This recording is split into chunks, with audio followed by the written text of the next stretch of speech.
Kia ora koutou. Welcome back. Claire, I'm wondering if we're going to have any type of delay because you're not actually here in New Zealand, are you?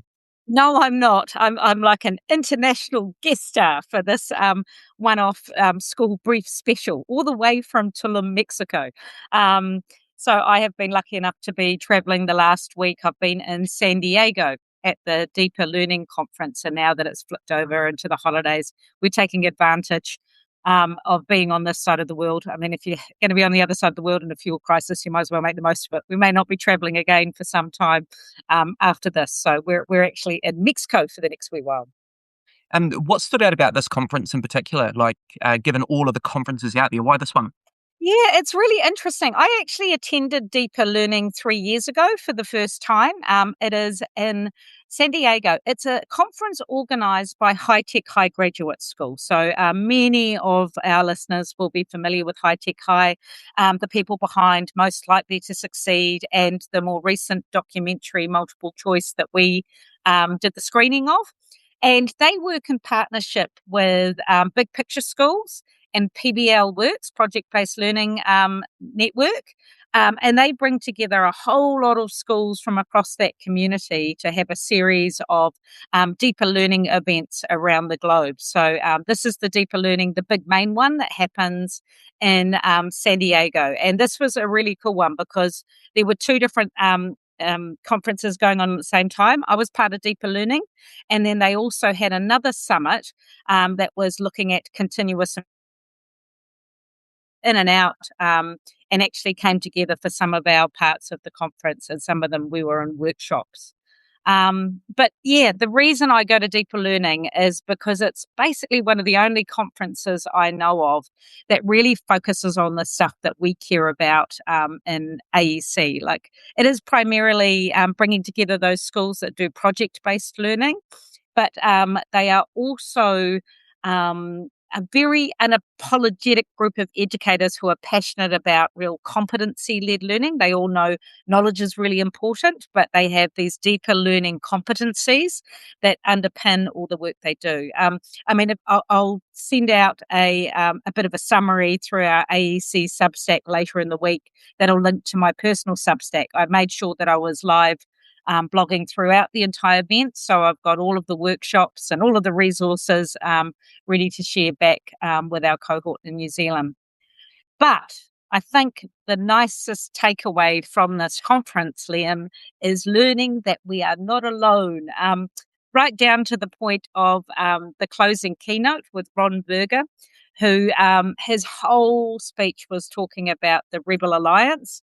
And the sense I got from every educator that I met at this conference is that we are all fighting this fight with a sort of government level, state level push to go back to standardization and really high stakes testing. And every educator there was fighting that. And there were a lot of Americans, and there was also quite a lot of Australians in the room as well. And it was really, really heartening to know that we're actually not alone. Yeah, I guess that is quite comforting going into space outside of New Zealand and realizing that the kind of crisis that's constantly being reinforced here might not be that big of a crisis at all. I mean, just in the comments that you've made so far, you've spoke about capabilities, deeper learning. Do people have kind of specific impression of what's going on in New Zealand? Because I recall kind of 5, 6 years, we were Yeah, we were kind of like the shining light. that when I said I was from New Zealand, they were excited, and they were excited because they knew about our earlier curriculum and our qualification framework with NCA. They went, "Oh my God, New Zealand! That's one where you have this like crazy amounts of like you have flexibility, and it's really student centered, and you get to assess students how you want to assess them." And it was just like your heart breaks with every conversation. It was like, "Yep, yep, no, that is." What we've had until very, very recently. And when I talked through the recent reforms and the pace at which the recent reforms were happening, they were gobsmacked because, they still believed, because they obviously are across the recent reforms, that, we were this absolute idyllic education setting off on the other side of the world where we could do things like real project-based learning, play-based learning, where we did have a flexible, contextualised learning. And talking to the Canadians in the room, they loved the fact that, like them, that we had a real focus on Indigenous education. So it was a little bit heartbreaking when you're having to explain to them, that we've had this government that have come in that are trying to remove our commitment to Te Tiriti from our Education Act, and that we're really shifting towards a lockdown syllabus. It was absolutely lovely chatting to a group of Australians that I met over there at the conference. There was a crew from Blue Mountain Grammar School, and there was also some people from the Future Schools movement in Australia. And can I tell you, Liam, I discovered Rose's fan base. As soon as I mentioned that I was from New Zealand, they got so excited that did I know Rose Hipkins, because they'd all just read her book, and absolutely fangirling and fanboying about Rose Hipkins and her work that she has done and is doing at present. So it was really exciting to hear that her reputation is indeed a global one, and particularly popular with our Australians. And I made sure I invited our Australian friends to the AEC conference, and they reckon they are all coming along. So I'm going to hold them to that. Very cool. Yeah, it is such a Kiwi thing to often find some of our most amazing leaders having larger reputations overseas than they do in the country. I'm Absolutely. interested in any of the kind of hallmarks of our kind of particular approach to curriculum. Uh, do you get the sense that kind of overseas they're all being led by an overreach from the Minister of Education, or is it more of a kind of Ministry of Education led reform? Well, I think our Americans are suffering from living within the context of Trump. Like, they were really open. The day I arrived in San Diego, there was great big national No Kings um, the protests going on, like massive protests around the country. And the lovely thing about educators is you seem to get, like, the progressives are in the room at that sort of education conference. So they were absolutely devastated at how US has become, but also how people are seeing US. Like, there was apologies for what US is doing, and it was really interesting talking to them about um, Trump and that direct impact he's had on education, and a very direct impact. Like, a lot of them were the American version of charter schools, a bit different from our version of charter schools. So they were people that did have a little bit more flexibility and freedom, but they were definitely being impacted by a conservative shift. And what they were really noticing as well is a real decline in the well-being of their young people. So a lot of really similar discussions about really heightened levels of anxiety, and young people coming in with a real lack of self-regulation. I often remind my team at school that what we're seeing in terms of that change of self-regulation of our young people isn't just a local thing, it's a national thing. What I recognised here is a global problem. They have all talked about the shift. So there's that sort of, on one level, there's the government stuff going on, and there's a real push towards greater accountability and testing. But then there is also this global young person issue going on in terms of increase in anxiety and a real decline in self-regulation. So they're talking about, like, I really likened it to our trauma-informed practice discussions that we had with Jace Williams and the like in Aotearoa.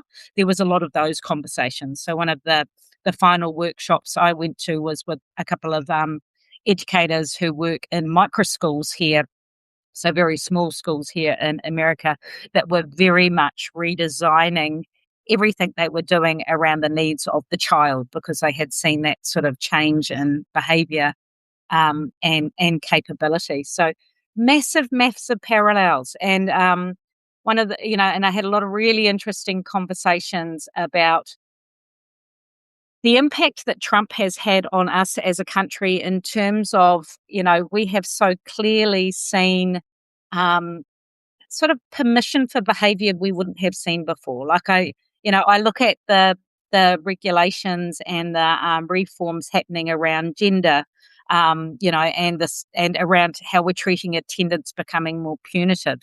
There's a real direct line to that sort of Trumpian politics and thinking. So it it was an incredible few days. I actually came away with my cup completely filled. Like, it sounds like it was doom and gloom. It wasn't. What it reminded me is that in the face of all of these things, there is a global network of educators who are going to do the right thing by the young person at any cost. And all of our conversations came back to being student centered. A whole lot of conversations came back to project based learning and making sure that we never lose sight of competencies, even if competencies weren't being assessed in the way that they might have been before. So I think the biggest takeaway is that we need to hold our ground with the work that we're doing with Aotearoa Educators Collective and Ed Rising and Disrupt Ed, and know that we're in very good company. I mean, look up Ron Berger's work. Look up Elliot Washer, who is the man that was behind Big Picture Learning, and he's got some fantastic books. Leaving to Learn and Learning to Leave are two different books that he's published. I was lucky enough to spend the afternoon with him in my big, long deep dive session. There are incredible educational leaders and educators around the world having the exact same conversations as we are, and are equally determined, even though we're all equally tired, to make sure that we join forces. And to that end, I've planted some seeds about us potentially working with Ed Rising and maybe our friends in Australia to bring out deeper learning to Australasia in next year or the year after. There was that much of a synergy that I think we could have some real powerful conversations if we join up with our global education friends, because as we know, we need each other. We need each other to keep motivated, to keep learning, but also to remind ourselves that we're not fringe. Yeah. Like, sometimes you can get that feeling that we are sort of like, am I on the edge of all of this, or is this actually what everyone wants? I think the primary sector in New Zealand is far more unified in their pushback. I know in secondary, we're a far broader church in terms of where we sit. There are some who are quite happy and accepting of a more structured syllabus and more lockdown assessment framework, but there are also many, many secondary educators, particularly those in the high equity index schools, that know that those changes are going to be damaging for their community and their young people. And so we need to keep looking after each other and making sure that we actually work together to fight for what we know is right for our young people. Hey, I really appreciate that you're always on the grind to pitch a conference coming to Aotearoa. But, yeah, I mean, Any opportunity. one of the things that really stood out from what you just shared is kind of the power of creating space for educators to come together, because actually sometimes you can feel really isolated when you're in the kind of day-to-day workload. And so this sounds like there's some real power in there, and put in a bit of a pitch that tickets for Uplifted 2026 is Coming now up July. open. Woo! So check out our website for those. And I'm not suggesting that we want to kind of copy and paste from what other countries are doing, but are there any kind of countries or parts of countries that you'd kind of highlight for people that are managing to kind of create a narrative and push back against on this kind of global reform? I think actually the networks of schools seem to be really powerful here. So if you do go up and look at the Big Picture Learning group, they are really open and really generous with their resourcing as well. So they've created a real network of educators and support. Also, if you check out High Tech High and their Unboxed podcast, and there's a whole lot of resources. And again, I'll put together a bit of a summary report and I will share those as well. And then, again, looking at Ron Berger, he's a bit like our Derek Wenmoth. Derek Wenmoth is well loved by all of these people as well. Whenever I said I was from New Zealand, they said, well, yes, I know Derek. Yes, I love Derek. They are all well and truly connected to our fabulous Derek Wenmoth. And putting in a plug for Derek's most recent series of podcasts. I don't know if people are following his Ed Rising podcasts. He usually shares them on YouTube. and through his newsletter. He's been doing a really amazing job of speaking to some of those really sort of long time powerful figures. Like I saw, he's got a most recent podcast with Stephen Heppel. He's done a fantastic interview with Rose Hipkins, with Tony McKay, and so on and so forth. So I think we need to uphold our people like Derek Wenmoth, who brings that global network of educators together as well. We're actually, for a small country, we're very well networked into those groups of educators, and they all seem to know each other. They all swirl around each other globally. I'm always surprised anytime I listen to Derek around how simplistic he makes it sound. I know. And It's just that's kind of common compliment like we sense. should just kind of like get on and do it. Yeah. It's just there. Yeah, yeah, yeah. Hey, in other news, primary teachers have settled their Yes. collective agreement, and How so are you feeling, Liam? You've been very involved. It's been a long. How long were you involved, all up? How long did the negotiations go for? yes, we started negotiations back in June, July last year. Wow. But the team came together about a year ago now, because obviously there's lots of kind of claims development along the way. I think I'm kind of feeling really similar to how the profession's feeling. And so lots of the feedback seems to be really kind of bittersweet. Yeah. There seems to be an acceptance that it's gotten over the line, but nobody's particularly happy. No. It hasn't come People are close to. worn down. Do you feel like people have been worn down a bit? Yeah, yeah, yep. And that's definitely kind of fed into the narrative around kind of why some people voted the way they did. Um, but I think there's that kind of larger frustration that the genuine issues facing the sector that people were optimistic were going to be addressed through negotiations haven't, and so Yeah. still dealing with the consequences of a cost of living crisis, which people kind of feed into appetite for future industrial action. It's really hard when you're kind of running close to a mortgage payment or a rent Yeah. payment coming out, and the idea of kind of going on sustained industrial action obviously played into people's mind. But I think what I've seen really shift since the beginning of this year is just the workload attached to curriculum reform, and people really wanted to solutions to that through their collective agreement. And so I think the kind of glass half full version of me is kind of looking forward around what the membership want to do now. And there's two kind of glaring issues that they want action around. Well, one is curriculum, and the other one is toitititi. Yeah. And I think where you do see real agreement across primary teachers is around the need to slow down curriculum reform. Yeah. And you, I of course, you had your associations coming together the other week, and that there was a real unified sense around that, was it? Do you think they'll listen? What's your uh, sense? well, I think if they putting aside the direction of travel, if the minister and the government is genuine around wanting to bring it about, then the only way to get it to stick is to slow it down. Yeah. The idea that you can just kind of cram learning area on top of learning area on top of learning area, I don't think works. I think that there's a key misunderstanding around teachers' ability to adapt practice, and that it is so much more difficult to go from a um, a tightly controlled curriculum down to a more locally driven one than it Yeah. is to go the other way. I mean, there's lots of really specific changes to your practice that need to be developed over time. And the question that I see teachers grappling with now is understanding what parts of their practice do they need to stop and what parts of their practice do they need to emphasize. Yeah. Uh, because one of my big frustrations is that they're kind of acting as if this idea of explicit teaching is kind of brand new, and that we need to be doing more of it. Whereas a lot of teachers are kind of going, yeah, I mean, explicit teaching, I that's mean, it's common like sense. structured literacy, isn't it? It's sort of like you haven't invented structured literacy. It was always a strategy. Yeah, yeah, that's Yeah. right. I mean, the big difference now is that it's been presented as a bit of a kind of recipe, Yeah. and Panacea. Yeah. yeah. Mm.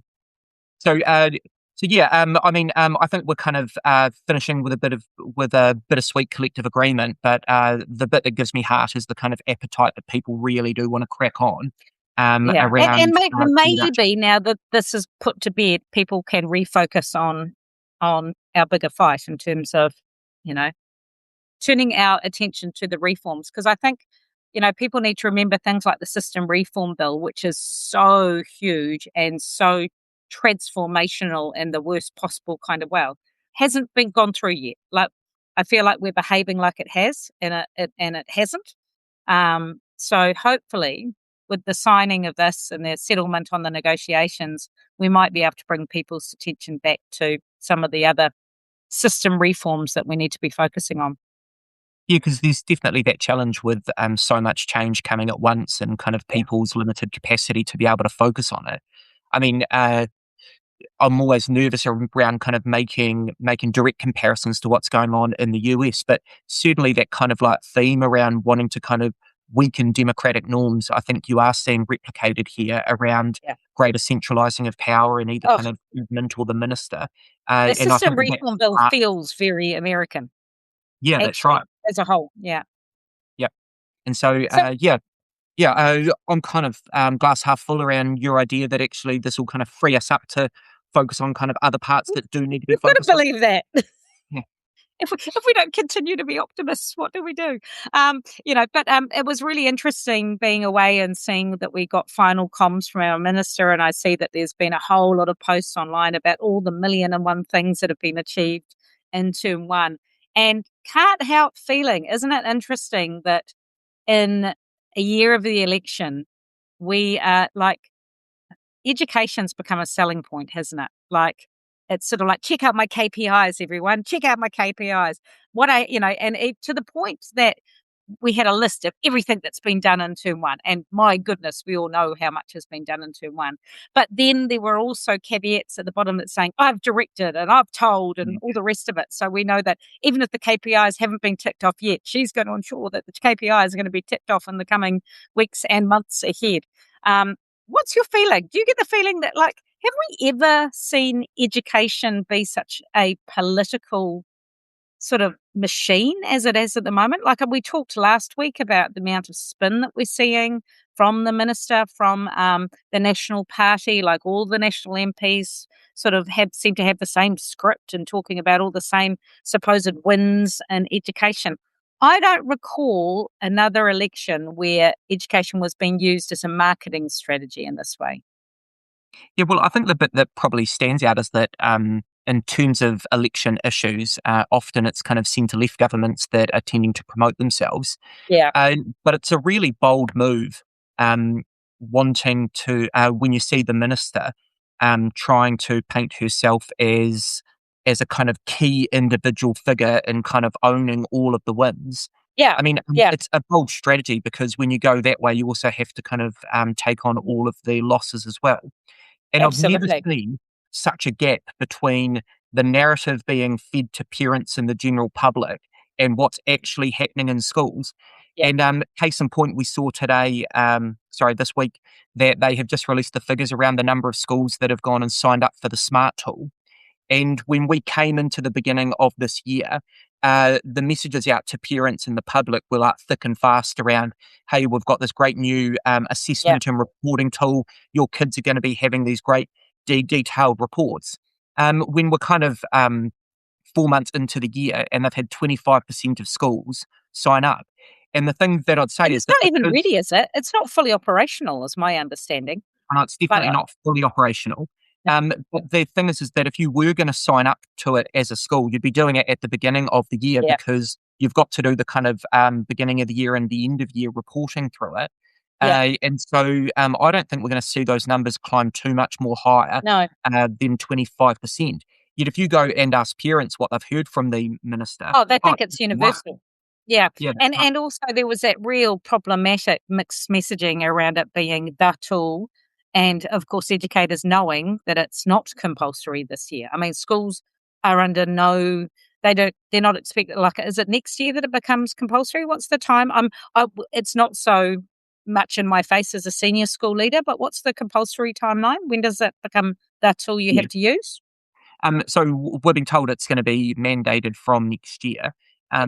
but also But that's that part of you'll the be able. system reform bill as well, Yeah, that's right. because that But compulsion comes through also that. Yeah. um, also you'll be able to carry on using PAT tests. And so Yeah. it's this kind of interesting line around wanting to, I guess, be careful around wanting to kind of mandate things too far, Yeah. which is quite an interesting approach given the kind of appetite that this minister and government have for mandating things.